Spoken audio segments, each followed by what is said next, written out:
Bismillahirrahmanirrahim. Assalamualaikum warahmatullahi wabarakatuh.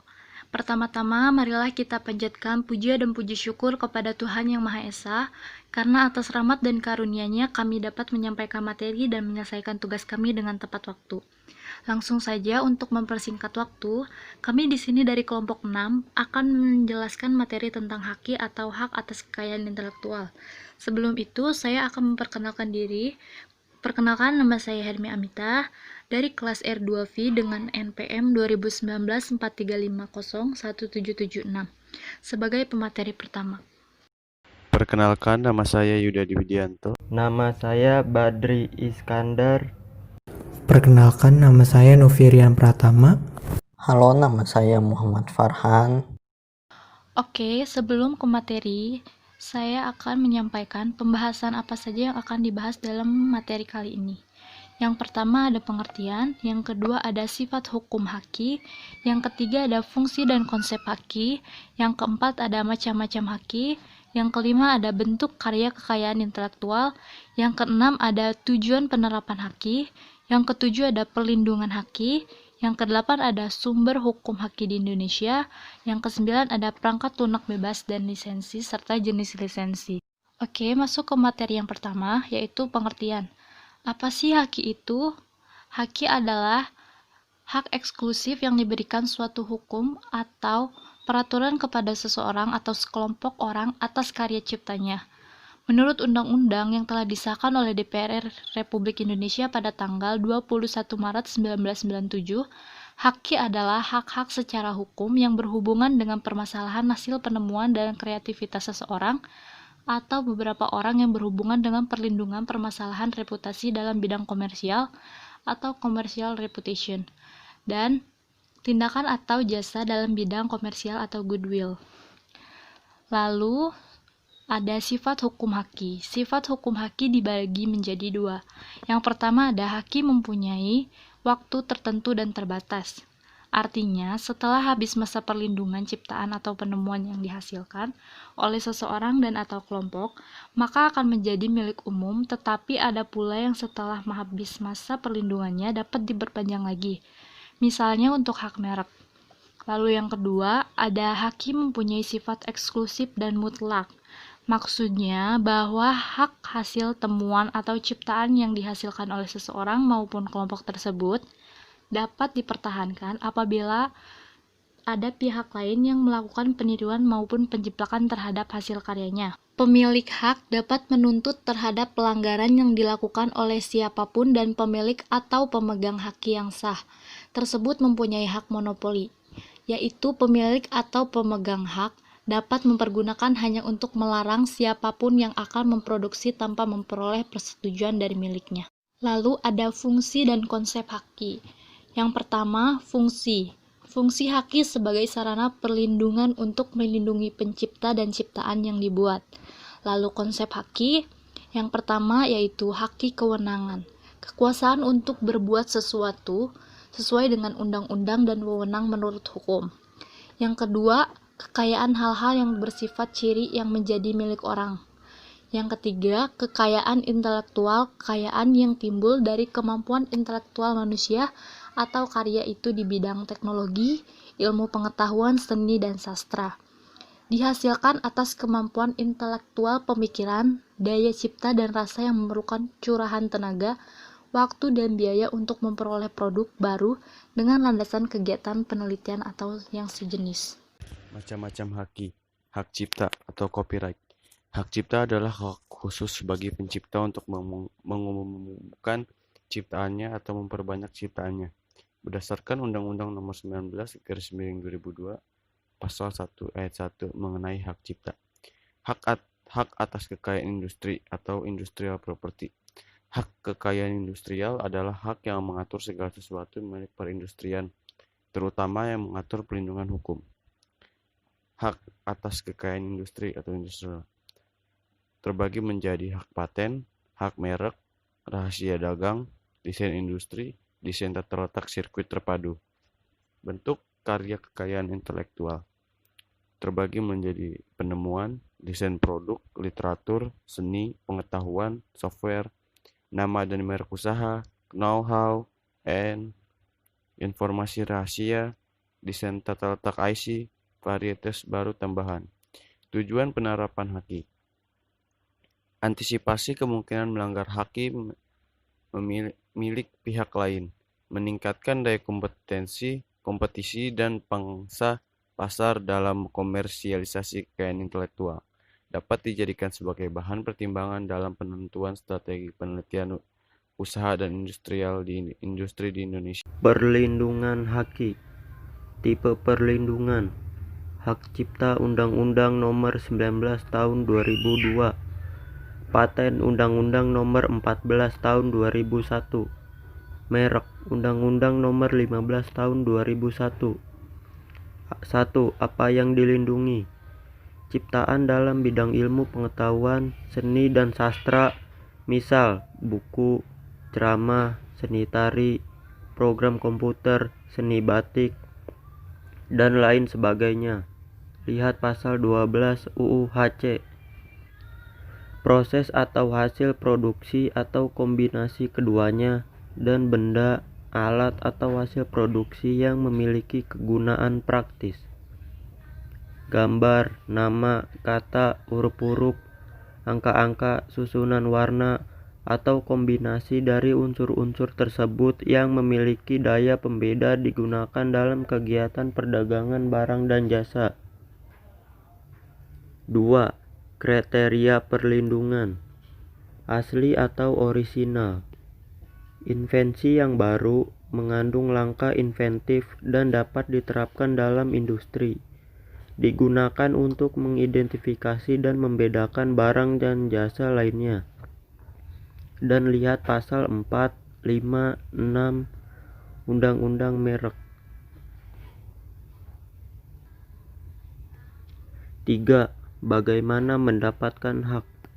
Secara otomatis tidak ada kewajiban mendaftarkan. Hak khusus yang diberikan oleh negara melalui Ditjen HKI berdasarkan permohonan. Hak khusus yang diberikan oleh negara dengan cara didaftarkan ke Ditjen HKI berdasar permohonan. 4. Jangka waktu perlindungan. Seumur hidup ditambah 50 tahun sesudah mati. Kekecualian tercantum pada pasal 30 dan pasal 31 UU HC. 20 tahun dari tanggal permintaan untuk paten biasa dan 10 tahun dari tanggal pendaftaran untuk paten sederhana. 10 tahun dari tanggal permintaan, tetapi dapat berlangsung terus bila diperpanjang dan digunakan.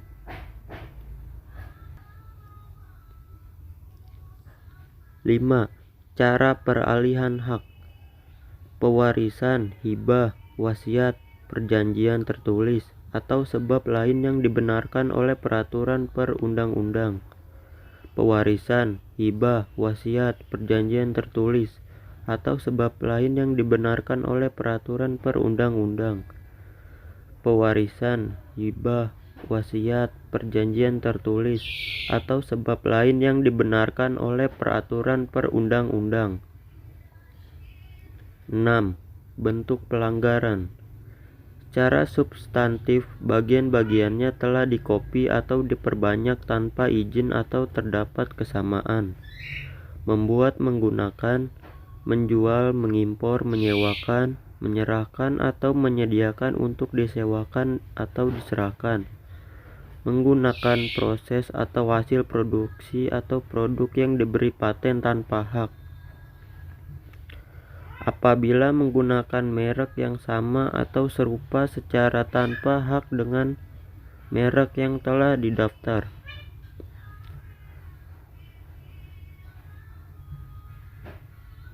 7. Sanksi pidana. Pidana penjara paling singkat 1 bulan dan atau denda paling sedikit 1 juta rupiah, atau pidana penjara paling lama 7 tahun dan atau denda 5 miliar rupiah. Maksimal 4 tahun pidana penjara dan atau denda paling banyak 500 juta rupiah. Maksimal 5 tahun pidana penjara dan atau denda 1 miliar rupiah. Sumber haki di Indonesia. Yang pertama, Undang-Undang Nomor 19 Tahun 2002 tentang Hak Cipta. Maksud dari Undang-Undang Hak Cipta adalah hak eksklusif bagi pencipta atau penerima hak untuk mengumumkan atau memperbanyak ciptaannya atau memberikan izin untuk itu tidak mengurangi pembatasan-pembatasan menurut peraturan perundang-undangan yang berlaku. Yang kedua, Undang-Undang Nomor 14 Tahun 2001 tentang Paten. Maksud dari Undang-Undang Paten adalah hak eksklusif yang diberikan oleh negara kepada inventor atau hasil invensinya di bidang teknologi, yang untuk selama waktu tertentu melaksanakan sendiri invensinya tersebut atau memberikan persetujuan kepada pihak lain untuk melaksanakannya. Yang ketiga, Undang-Undang Nomor 15 Tahun 2001 tentang Merek. Maksud dari undang-undang tentang merek adalah sebuah identitas atau ciri khas untuk membedakan suatu produk dengan produk lainnya dalam suatu kegiatan perdagangan barang atau jasa. Yang keempat, Undang-Undang Nomor 30 Tahun 2000 tentang Rahasia Dagang. Maksud dari Undang-Undang Rahasia Dagang adalah informasi yang tidak diketahui oleh umum di bidang teknologi atau bisnis mempunyai nilai ekonomi karena berguna dalam kegiatan usaha dan dijaga kerahasiaannya oleh pemilik rahasia dagang. Yang kelima, Undang-Undang Nomor 31 Tahun 2000 tentang desain industri. Maksud dari Undang-Undang Desain Industri sebagai suatu kreasi tentang bentuk, konfigurasi, atau komposisi garis atau warna atau garis dan warna atau gabungan daripada yang berbentuk 3 dimensi atau 2 dimensi yang memberikan kesan estetis. Dan yang terakhir, yang keenam, Undang-Undang Nomor 32 Tahun 2000 tentang desain tata letak sirkuit terpadu. Maksud dari Undang-Undang Desain Tata Letak Sirkuit Terpadu adalah suatu produk dalam bentuk jadi atau setengah jadi yang di dalamnya terdapat berbagai elemen dan sekurang-kurangnya satu dari elemen tersebut adalah elemen aktif yang sebagai atau seluruhnya saling berkaitan serta dibentuk secara terpadu di dalam sebuah bahan semikonduktor yang dimaksudkan untuk menghasilkan fungsi elektronik. Perangkat lunak bebas dan lisensi dan jenis lisensi. Lisensi sendiri adalah pemberian izin atas pemakaian sesuatu, dalam hal ini perangkat lunak komputer, yang diberikan oleh pemilik atau pemegang hak cipta atau sesuatu tersebut. Undang-Undang Hak Cipta Pasal 2 Ayat 2, pencipta dan atau pemegang hak cipta atas karya sinematografi dan program komputer memiliki hak untuk memberikan izin atau melarang orang lain yang tanpa persetujuan menyewakan ciptaan tersebut untuk kepentingan yang bersifat komersial. Jenis-jenis lisensi di sini ada dibagi 4. Yang pertama, lisensi komersial dan lisensi non-commercial use. Lisensi trial software dan lisensi shareware. Yang ketiga, lisensi freeware dan lisensi royalty free binaries, dan yang terakhir lisensi open source. Ada lisensi komersial dan lisensi non-commercial use. Lisensi komersial adalah lisensi yang dibuat untuk kepentingan komersial sehingga pemakai yang ingin menggunakannya harus membeli atau mendapatkan izin penggunaan dari pemegang hak cipta. Lisensi ini biasa dijumpai pada perangkat lunak, contohnya Windows, Office, Lotus, Oracle, dan lain-lain. Sedangkan lisensi non-commercial use sifatnya tidak komersial, tetapi dengan batasan pengguna tertentu. Contohnya, program Star Office yang dapat berjalan di bawah sistem operasi Linux dan Windows sekaligus. Dan lisensi ini diperuntukkan untuk kalangan pendidikan atau yayasan tertentu di bidang sosial. Selanjutnya ada lisensi trial software dan lisensi shareware.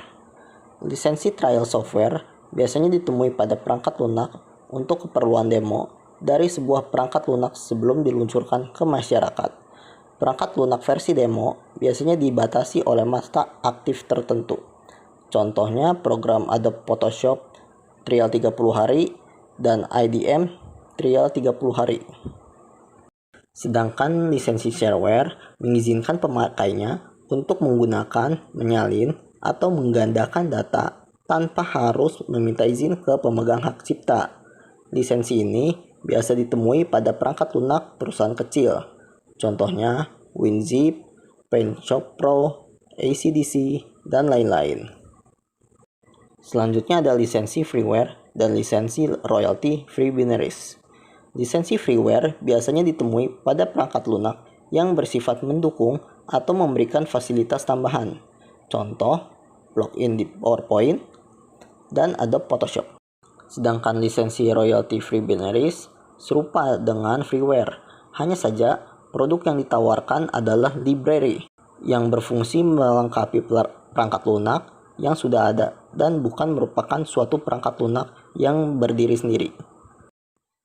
Saya Farhan dan saya akan menjelaskan tentang lisensi.